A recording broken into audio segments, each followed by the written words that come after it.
Depression is not your initial response to a bad event or a series of bad events in your life. That initial response may be sadness or disappointment. But when it goes on for too long and you can't seem to shake it, that's when you start entering into the depression zone. It's time to exhale and be motivated. Annie's Blue Couch. Yeah. Hello, everyone, to all of you, Annie's crew. Welcome back to the Blue, Annie's Blue Couch. Thank you so much for taking the time to sit down with me today. Before we get into today's conversation, I want to remind you to please like, subscribe. Don't forget to turn on the notification bell. And as always, please share this video with at least 2 of your friends.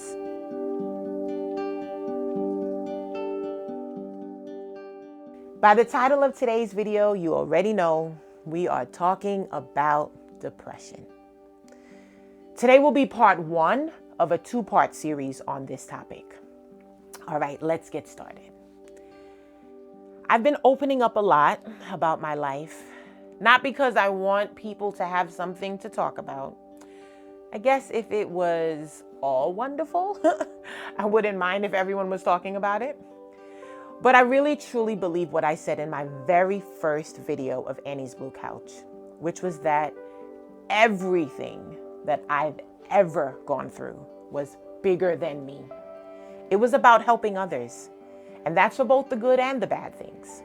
I definitely didn't know that or thought about it from that perspective when I was going through it. But coming out of it and just never really being afraid to talk out loud about it, people would tell me they gained some kind of strength from hearing some portion of my story or from seeing me go through some portion of my story. And that really solidified for me that it was bigger than me.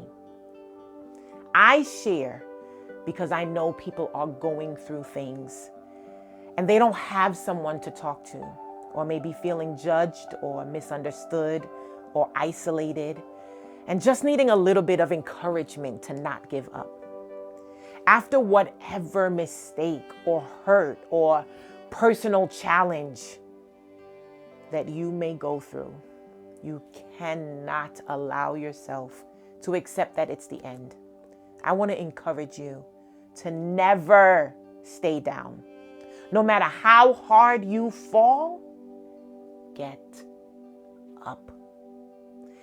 There's a verse in the Bible that I really love to quote. It's Romans 8:28. I actually wrote a whole song about it called Your Love. I put a link to it in the description box below, so you can go enjoy that later if you've never heard it before. But the verse says, "And we know that all things work together for good to them that love God, to them who are the called according to his purpose." And I really love this verse because I am a living testimony that God will turn any crazy situation around for your good. While you're in it, you may not feel like it's good. But in the end, he's just got a way with pulling things together. And my trials turn into triumphs. And my tests, they have a way of evolving into testimonies. Sometimes the people closest to you don't always see it that way because they are somewhat in it with you. And they can become exhausted with you continuously making the same mistakes. But I've heard some people speak on major platforms and describe situations they found themselves in. And because at the time of telling the story, they're on the other side of victory and the other side of overcoming, people appreciate it. And they cheer loudly at the victory of overcoming whatever it is this person may be speaking about. But those same people who are screaming and applauding that person's victory will cut you off, write you off, declare you a permanent failure, and just walk away from you when you are in your situation. Why does that happen? I've learned that people can better appreciate or praise a triumphant story so long as they don't have to be in the trenches with you. Today, I want to talk about being in the trenches and depressed. Depression is a serious illness. Most serious illnesses you can see, if not with the naked eye. With technology, you can definitely pinpoint and measure some extent or all extents of it. But depression isn't really like that. And only fairly recently has there been medical discussions about what a depressed brain looks like, or even the word depression in of itself is a fairly new term. And now more and more drugs are coming out that are supposed to help you with this depression. But the commercials are terrifying. They calmly and slowly talk about the symptoms, and then they rattle off in like a tenth of a second, 333 ways these medications will basically kill you. And it's just scary. Some people who struggle with depression describe it as a dark cloud over them. For me, I'll describe it as a heavy weight, because when it comes on, I feel like I'm carrying a whole other person. I can only imagine what it's like to live with chronic depression, where you are pretty much constantly in a state of sadness and hopelessness. I want to share with you the steps I took to overcome depression without medication. Step number 1, acknowledge it. Sounds pretty basic, but acknowledging you have a problem is pretty much the first step to getting over any problem you have. If you can't be honest with yourself and say you're struggling with a particular thing, then you'll reject help. You'll reject counseling. You'll miss out on those opportunities to heal. A few years ago, I found myself in a very low place. I would cry all the time. And sometimes for several days, I would not even get out of bed unless I absolutely had to. My mom would come upstairs to my room and say, "Annie, please stop crying." And she'd sometimes pray for me. Sometimes she wrote me letters to encourage me, and she would leave them on my nightstand before she left for work. And she just didn't understand why I could not just get over it.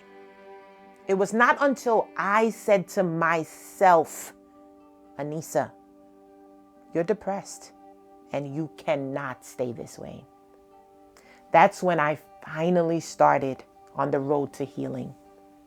So step number 1, acknowledge it. Step number 2, backtrack till you get to your last happy time. This helps you pinpoint your trigger to depression. Was it a particular comment, the loss of something or someone, a specific occurrence, or a combination of all of these things? Understand this: if you lose a loved one, you need to grieve. Depression is not grieving. Depression is not your initial response to a bad event or a series of bad events in your life. That initial response may be sadness or disappointment. But when it goes on for too long and you can't seem to shake it, that's when you start entering into the depression zone.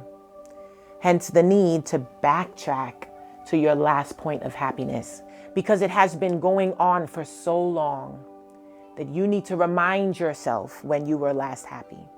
This is an important step, especially if you get depressed often, because knowing what sets you into the downward spiral can help you better prepare yourself to not crash every time that thing happens.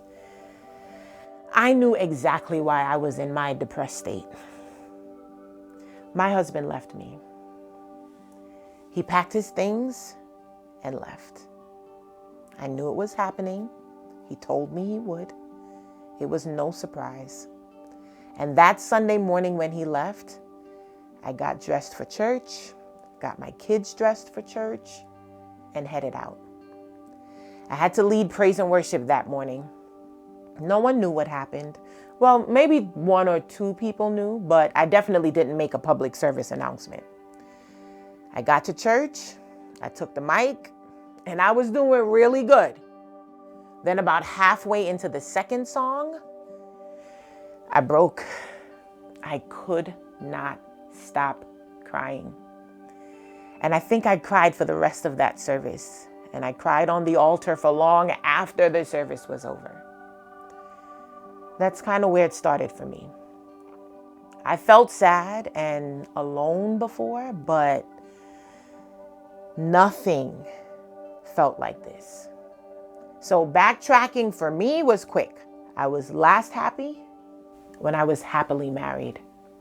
And I'm going to get back to this in a little bit when we get into the second video, because really and truly my happiness should not have been tied to my marriage. So step 2, backtrack.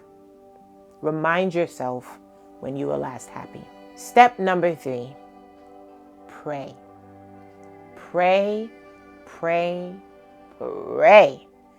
This step is extremely critical. So critical, it should be number 1. But you really can't pray for something you haven't acknowledged yet, right? As much as there may be some definite chemical imbalances and medical explanations for your mental state of mind, you cannot ever go wrong with asking the creator of the universe to help you get through it. God knows things about ourselves that we don't even fully know. And He is our lifeline. He was and still is my lifeline. Maybe you never ever spoke to Him before. Try it. Give it a shot. And trust me, He will help you. Step number 4, find someone who you can trust to confide in. Talking through your issues is so helpful. I think that's why I talk so much. I write a lot too. Getting your thoughts out to someone who you can trust to not judge you or make you feel worse for your honest confessions of where you are and what you've done is medication. For real, for real. I needed like 2, 3, maybe 5 doses a day of this when I was getting out of my depressed state. It could be a really good friend, a mentor of some sort, or even a professional counselor. But you have to get it out. And if you have no clue who to talk to or can't afford a counselor, go back to step 3 and pray again. And this time, ask God to send you someone or show you someone who you can trust. He did that for me and sent me a wonderful woman who literally prayed with me, cried with me, shook me when I needed shaking, and just loved me out of my depression. And to this day, she's one of those people who I can really tell anything to and know it won't leave her lips, other than if she's talking to God about it. Holding in your pain, your anger, your sadness, whatever it is, will cause you to implode and just slowly die on the inside. Or you'll walk around with a scowl or just looking like the world is on your shoulders, and people will either stay away because they think you're unapproachable, or the ones brave enough to say something to you will get that unsolicited explosion, all because you're holding it in. So find a trustworthy person to share what you're going through with and get it out. So to recap these first 4 steps: 1, acknowledge. 2, backtrack. 3, pray. And 4, talk it out. Depression is no joke. It weighs you down and keeps you from stepping into your purpose. Next week, I'm going to be sharing the last 4 steps. And these next steps get me excited because it's when you really break free. Spend some time this week processing these first 4. Next week, we'll dive deeper. Until next time, remember that you are beautiful. You are special. Your smile is amazing. And don't let anyone or anything ever make you feel less than who and what God has designed you to be. Annie's crew, you are fearfully and wonderfully made. Bye for now. Annie's Blue Couch.